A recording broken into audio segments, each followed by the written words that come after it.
Quero convidar você a abrir a sua Bíblia, 1 Timóteo, capítulo 2. Nós vamos ler a partir do verso de número 1.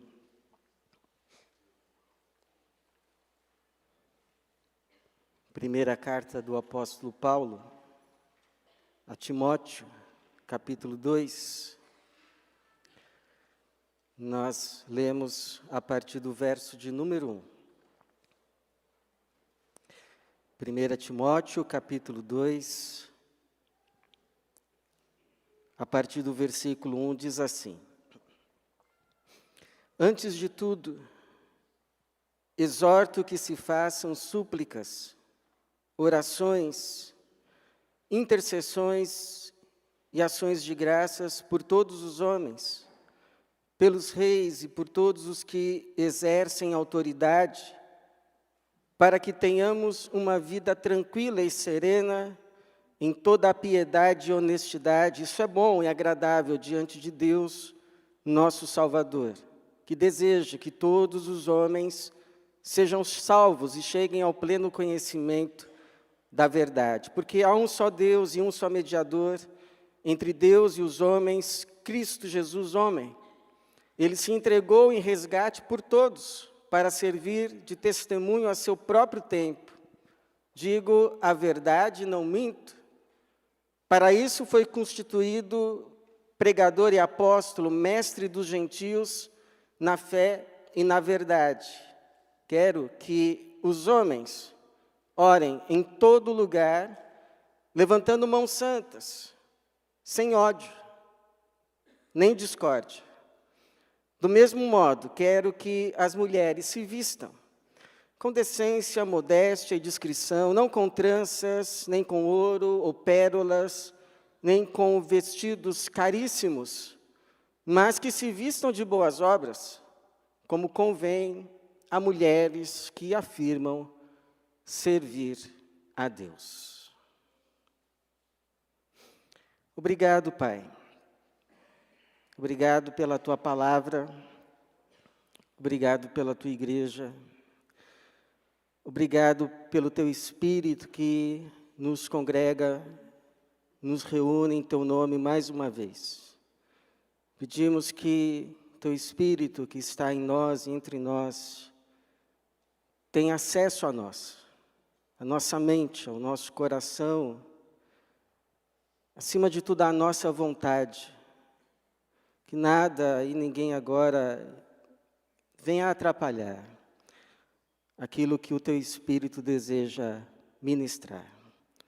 Que apenas a presença do Teu Espírito e dos Teus santos anjos estejam entre nós. Para a Tua glória mesmo, em nome de Jesus. Amém. Já raiou a liberdade no horizonte do Brasil. Esta é uma frase do hino da independência. Desde 1822, o Brasil é considerado uma nação livre, uma nação que desfruta de liberdade como nação. Agora, passados mais de 200 anos, é perceptível, eu e você percebemos, que ainda há outras liberdades, ou se você preferir, outras libertações, que ainda esperam para serem alcançadas. Já somos uma nação geopoliticamente livre. Somos responsáveis por nós mesmos, pelas nossas decisões, pela nação que desejamos ser.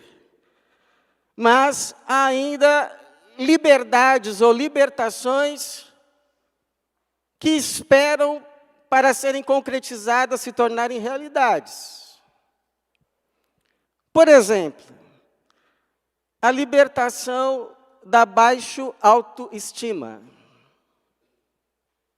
Você já percebeu que boa parte dos brasileiros, tudo que vem de fora é melhor? Talvez seja resquício do tempo em que se era proibido de produzir qualquer coisa aqui, de se ter indústria aqui, a fim de que se comprasse tudo o que vinha de fora. Outra libertação que ainda espera por concretização, a libertação de milhões, não apenas que vivem abaixo da linha da pobreza, mas que vivem ainda em extrema pobreza. Segundo dados do IBGE, de 2023, 4,4% da população, que significa 9,5 milhões de pessoas. A gente fala 4,4% da população, parece irrisório, mas significa 9,5 milhões de pessoas que vivem com menos de R$ 209 por mês. Menos de R$ 209 por mês. Você reclama que ganha pouco?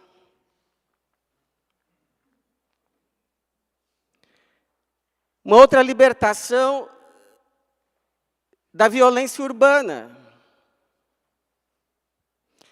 Essa, tenho certeza que eu não preciso comentar. Está aí, nós a contemplamos dia a dia. Pergunta que fica, irmãos, qual é o papel da igreja? Que somos nós aqui, nesse lugar? Quais são as contribuições que cabe à igreja dar, a fim de que essas libertações se tornem realidade para um maior número de pessoas que chamamos de os nossos compatriotas? Haveria alguma contribuição da igreja para com essas questões? E como que a igreja, que somos nós, podemos cooperar, podemos contribuir? Eu creio que esse texto do apóstolo Paulo a Timóteo nos dá algumas sugestões. Primeiro, a igreja pode cooperar, pode contribuir com as suas orações, com as suas intercessões, com as suas súplicas. O Paulo vai começar esse trecho dizendo assim: olha, antes de tudo que possamos aqui discutir, debater, refletir, opinar, fazer, antes de qualquer outra coisa, ou seja, o que tem primazia, o que é mais importante, ele começa dizendo, verso 1, antes de tudo, exorto que se façam súplicas, orações, intercessões e ações de graças por todos os homens. Não há sequer um ser humano que não deva receber as nossas orações. Não há uma pessoa pela qual não devemos orar e não somos chamados a orar. E especialmente aquelas que estão em proeminência, em posições de autoridade, posições de governo. Paulo vai continuar pelos reis e por todos os que exercem autoridade. Precisamos orar. E por que precisamos orar? Por todas as pessoas, e especialmente por aquelas que exercem autoridade? Bom, primeiro, Paulo vai dizer para que a gente tenha uma vida tranquila. Uma vida serena, ou seja, uma vida calma. Uma vida normal. Uma vida sem grandes distúrbios. Por quê? Porque a depender das decisões que estas pessoas tomam, a nossa vida pode se tornar tudo menos tranquila. Então, o que o Paulo está dizendo, você deseja tanto uma vida tranquila, você deseja tanto uma vida serena, então, antes de tudo, ore. Erga sua voz, faça súplicas por aqueles que estão em posição de autoridade, porque as decisões que eles tomarem vão afetar a tua vida. Eu me lembro, por exemplo, quando estourou a guerra na Ucrânia, um grupo de pastores que estava em Portugal viajou até a Ucrânia com uma van para trazer refugiados de lá. Eles iam passar na Ucrânia, pegar refugiados e levar para Portugal. E aí, na volta, eles iam passar onde eu estava e pediram ajuda, pediram acomodações para uma noite. E quando o grupo chegou, o que mais me chamou a atenção foram as pessoas. Porque, geralmente, refugiados são aquelas pessoas mais vulneráveis, são aquelas pessoas mais necessitadas, daquelas que talvez nós classificaríamos como marginalizadas. Mas aquele grupo que chegou, de ucranianos, eram pessoas da classe média.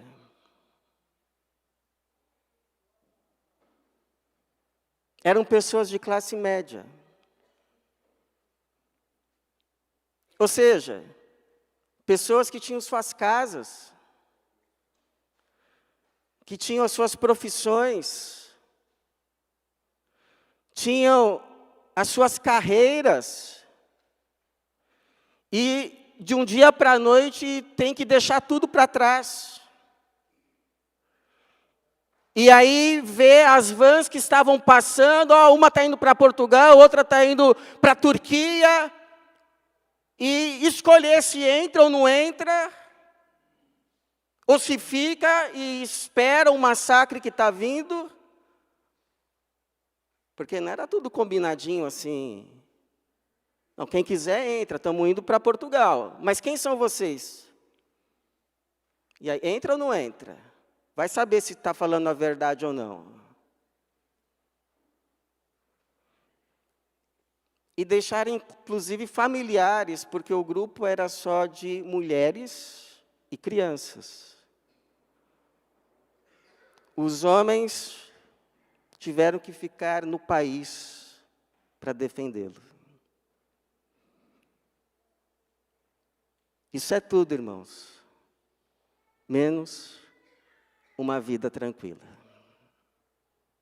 Já pensou se fosse com você?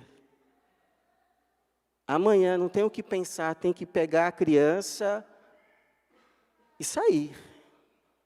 Não tem tempo. E aí decide, vai entrar na van ou não? Paulo vai falar que a gente precisa orar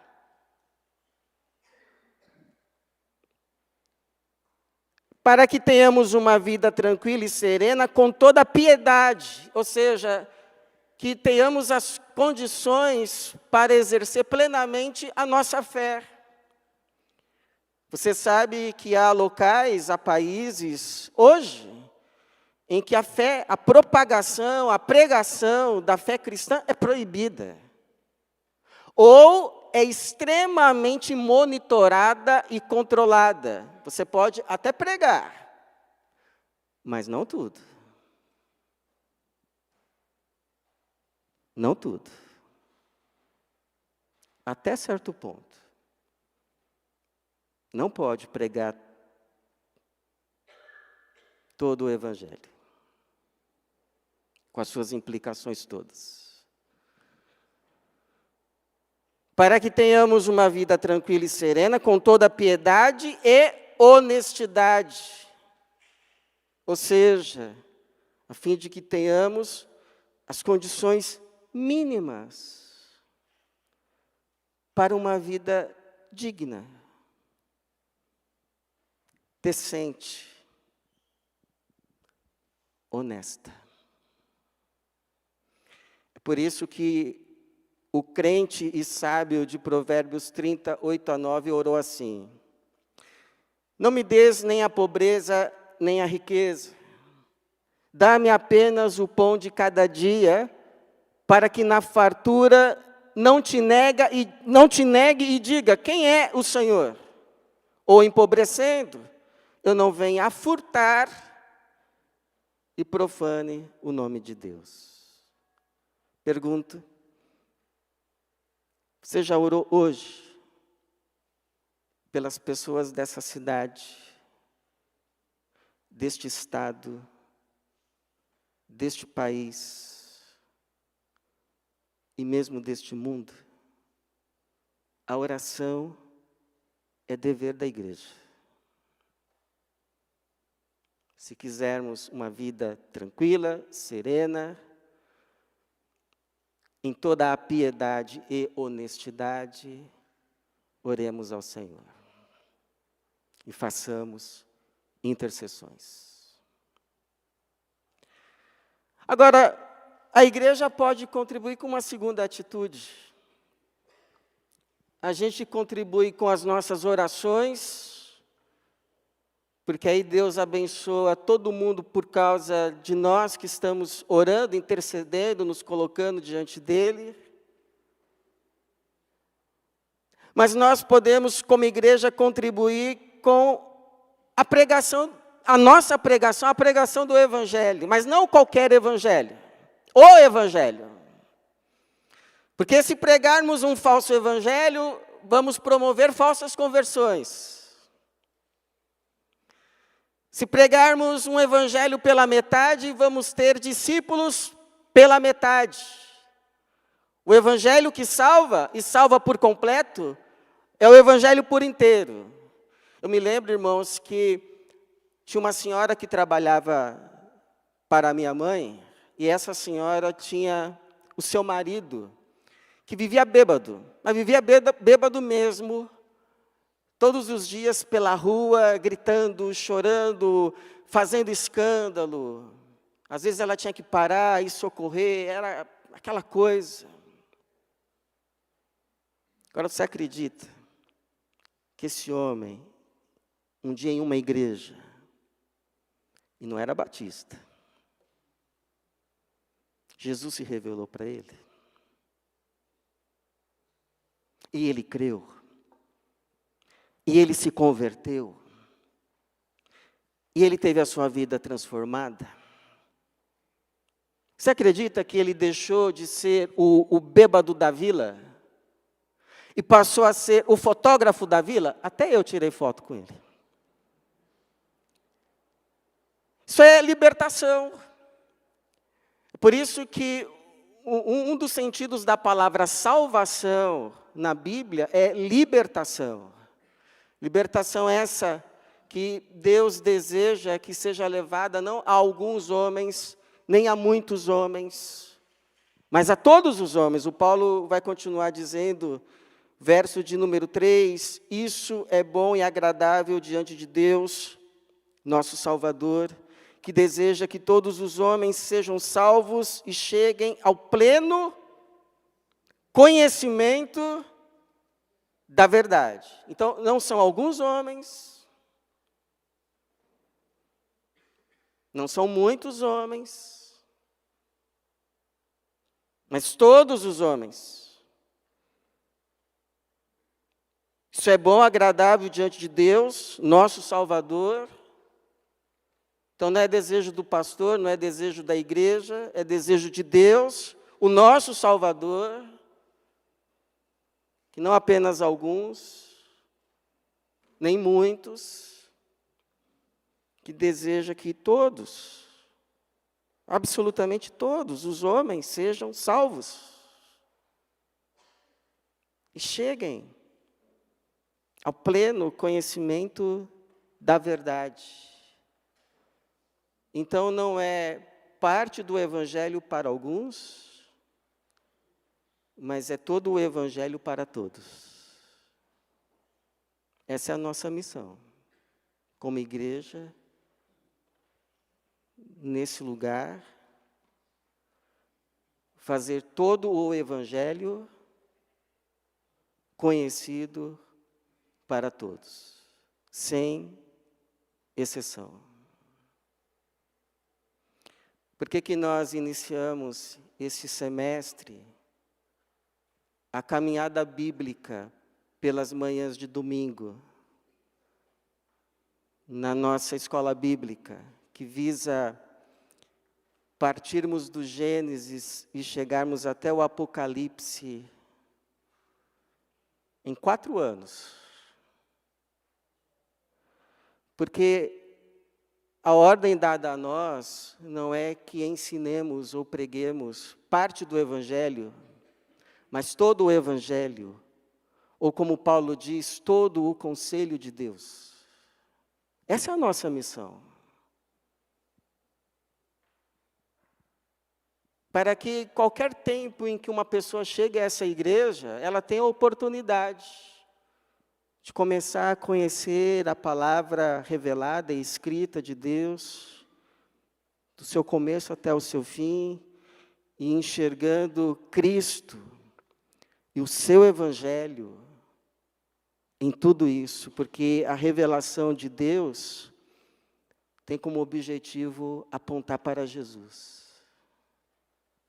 É a história da salvação, é uma história só, composta por muitas histórias, a história de como Deus decidiu salvar a mim, a você, cada um de nós, todos os homens, pelo sacrifício do Cordeiro Jesus.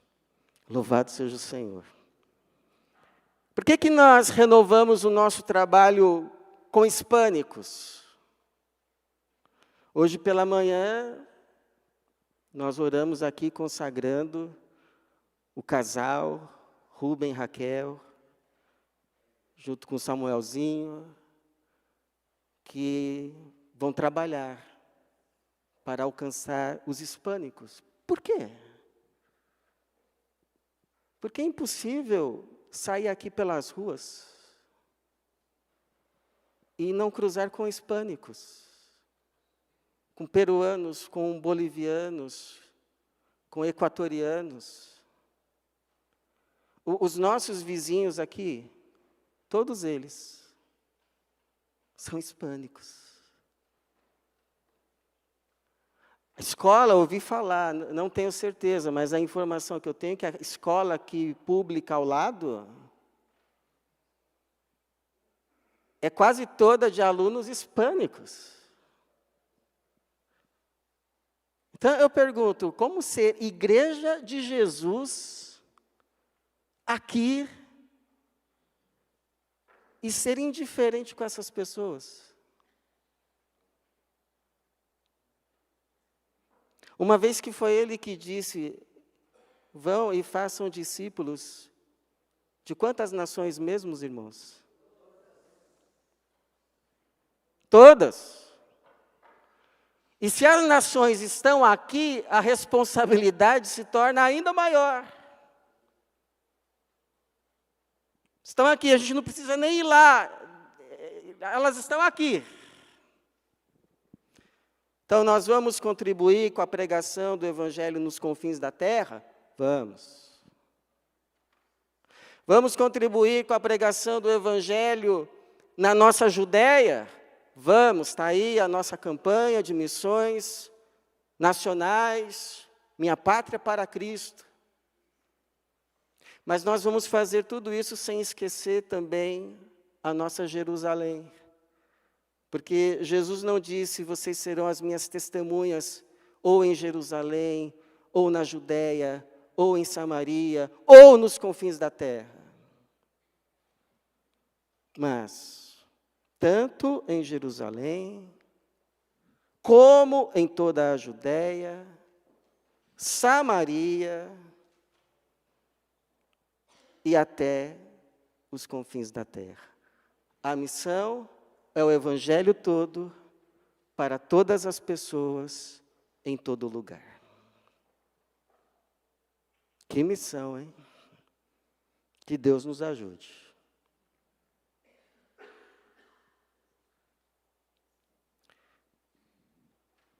Mas ainda há uma outra atitude última, pelo menos nesse texto. Nós cooperamos como igreja com as nossas orações, com a pregação de todo o evangelho a todas as pessoas, sem distinção. E nós cooperamos como povo de Deus nesse lugar,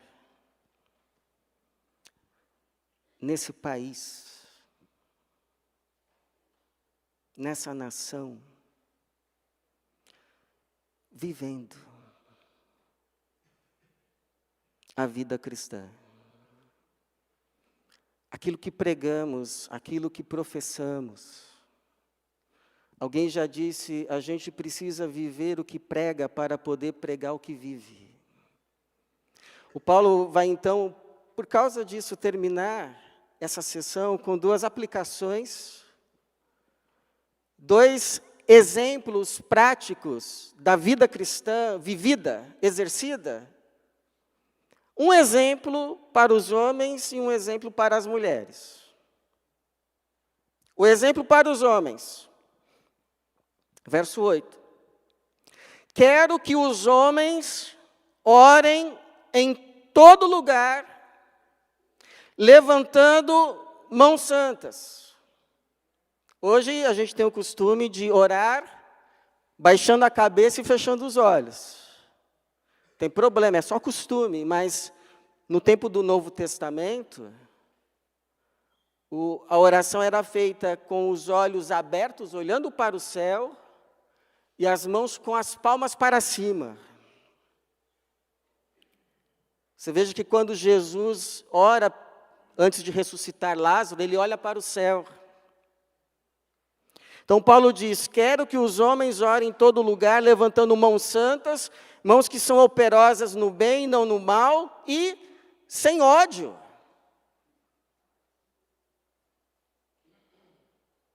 Sem ódio. Então a oração deve ser com mãos que são operosas nas coisas que condizem com a vontade de Deus e sem ódio, nem discórdia.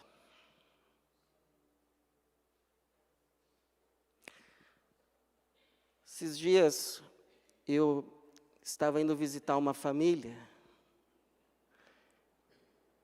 e um carro entrou na via com tudo.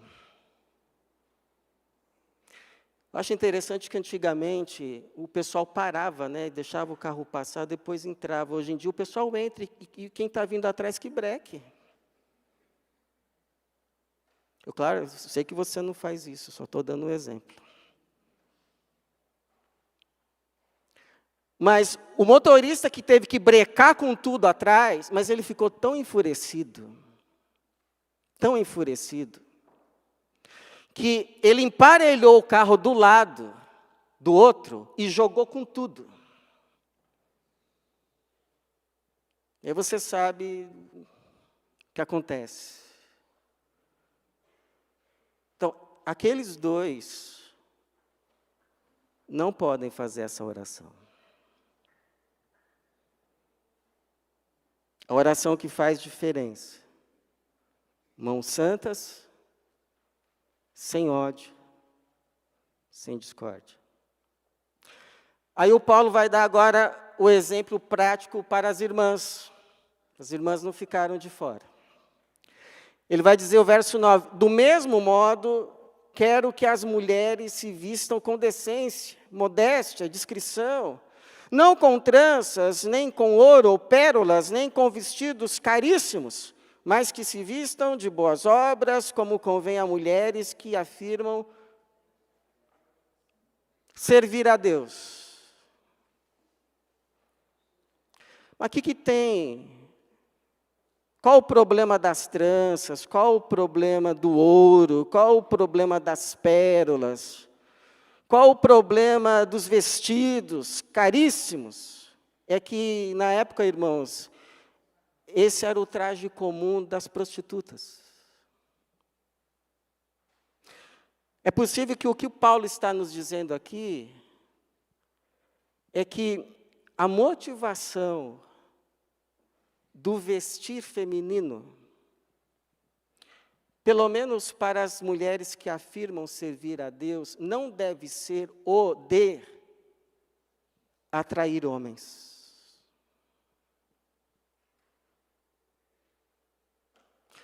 Ah, pastor, mas como que eu vou arranjar um namorado assim?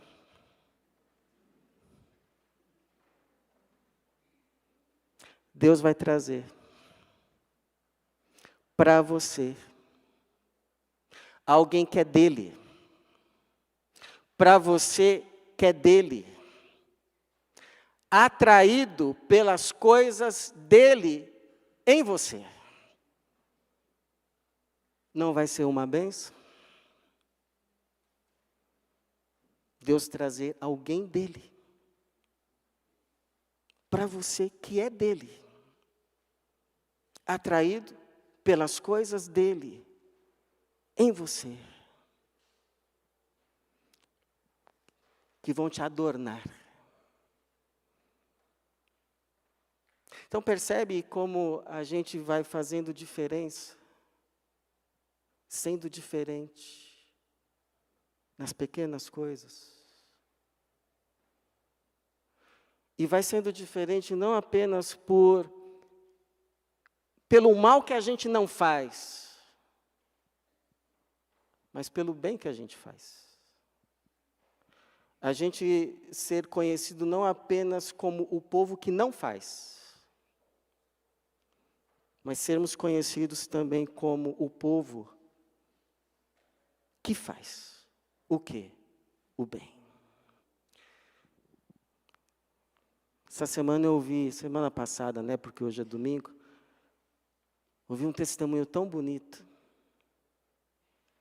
E fica mais bonito quando a gente conhece as pessoas. Não foram as próprias pessoas que me contaram, mas uma pessoa que as conhece e que contou para mim, eu achei tão bonito.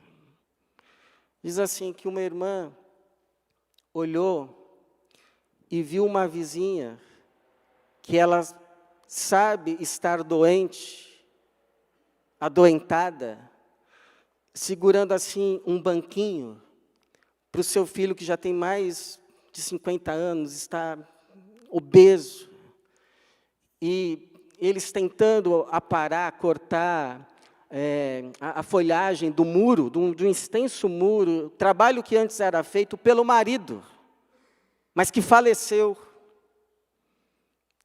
Então a coisa começou a ficar abandonada, a mãe lá doente, e falou, vamos lá tentar resolver isso, lá com um banquinho segurando para o filho. E a irmã se compadeceu, a irmã foi tocada, de tal forma, que chegou lá para o marido, falou, olha, vamos lá ajudá-los, num domingo à tarde. Podiam falar, não vai dar tempo, né? Mas tá bom, vamos lá. E pegaram um monte de sacos, sacolas, e chegaram lá. E quando os dois olharam e viram aquilo, os dois disseram, nós viemos ajudar a vizinha. E ficaram lá 2 horas, ajudando, pegando um mato, colocando no saco de lixo.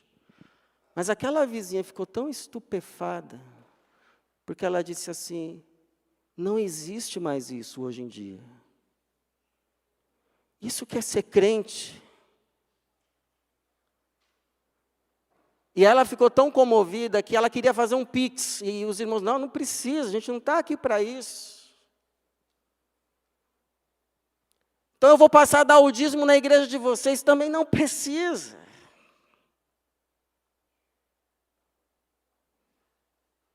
Isso é só, irmãos, o que Jesus disse. Vocês são o sal da terra.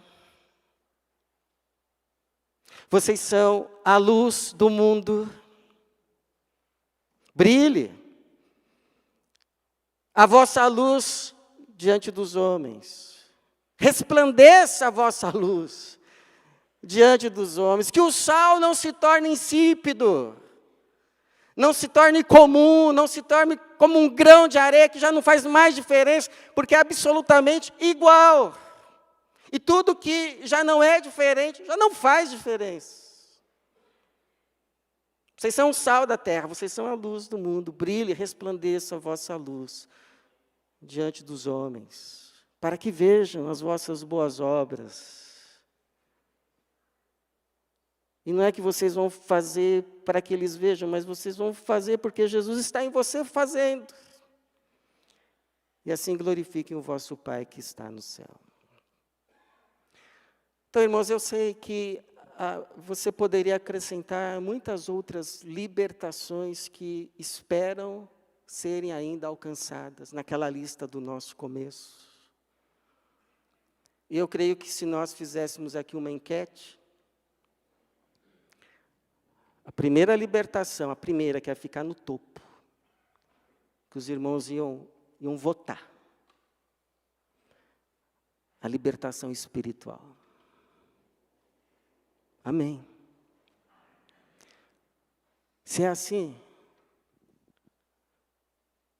então que as nossas orações,